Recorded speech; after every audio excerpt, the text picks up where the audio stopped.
Shalom saudaraku yang terkasih dalam Tuhan. Salam sejahtera bagi kita semua. Kita akan kembali merenungkan firman Tuhan. Tapi sebelum kita mendengarkan serta merenungkannya, terlebih dahulu kita minta pertolongan di dalam doa. Kita berdoa. Allah Bapa dalam kerajaan sorga, terima kasih atas segala anugerah dan berkat Tuhan yang selalu nyata dalam kehidupan kami, di mana di hari ini Tuhan kami akan kembali mendengarkan akan berita firman-Mu. Berkati kami semua, kiranya firman-Mu ini dapat tertanam baik dalam hati dan pikiran kami. Inilah doa kami, di dalam nama Tuhan Yesus, itulah Tuhan dan Juru Selamat kami yang sungguh hidup. Amin. Renungan firman Tuhan hari ini berjudul, Bagi anak Tuhan, kegagalan bukanlah akhir dari segalanya. Ayat firman Tuhan terambil dari kitab Wahyu pasal 22 ayatnya yang ke-13. Firman Tuhan, Aku adalah Alfa dan Omega, yang pertama dan yang terkemudian, yang awal dan yang akhir. Amin.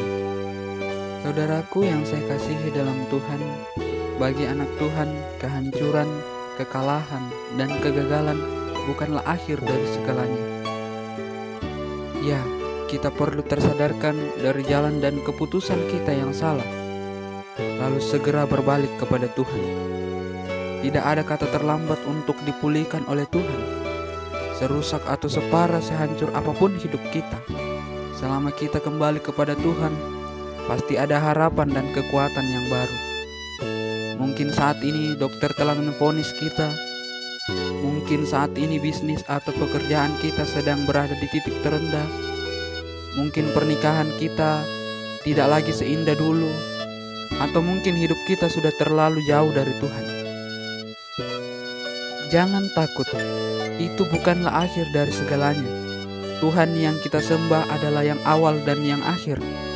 Vonis dokter, kebangkrutan, kehancuran bukanlah akhir dari segalanya. Kita tahu kisah di dalam Alkitab mengenai anak yang hilang dalam Lukas 15 ayat 11 sampai 32. Dalam kisah ini, anak bungsu adalah yang menggambarkan situasi kebanyakan orang. Ketika si bungsu menyadari keadaannya, dia kembali ke rumah bapaknya dan dia dipulihkan. Dia datang ke rumah bapaknya sebagai orang yang terbuang dan melarat. Tetapi dia memasuki rumah bapaknya sebagai pangeran. Sang bapa memulihkan keadaan si bungsu. Saya percaya hal sama akan terjadi bagi setiap orang yang percaya kepada Tuhan. Ketika kita kembali kepada Bapa, kita akan dipulihkan. Kita akan disembuhkan dan diselamatkan. Tidak peduli seberapa besar kerusakan, kehancuran yang terjadi di dalam hidup kita. Di dalam Tuhan selalu ada pengharapan baru. Allah mengubah setiap kegagalan yang kita hadapi apabila kita dengan rendah hati jujur mengakuinya. Dan Tuhan sanggup memberikan kemenangan bagi kita yang percaya. Amin. Mari kita berdoa. Bapa dalam kerajaan surga, terima kasih untuk hari ini. Engkau telah menyertai kami dalam mendengarkan akan berita firman-Mu. Kiranya berita firman-Mu ini dapat tertanam baik dalam hati dan pikiran kami, dan dapat kami praktekkan dalam kehidupan kami sehari-hari.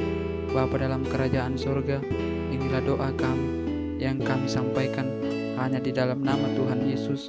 Itulah Tuhan dan Juru Selamat kami yang sungguh hidup. Amin.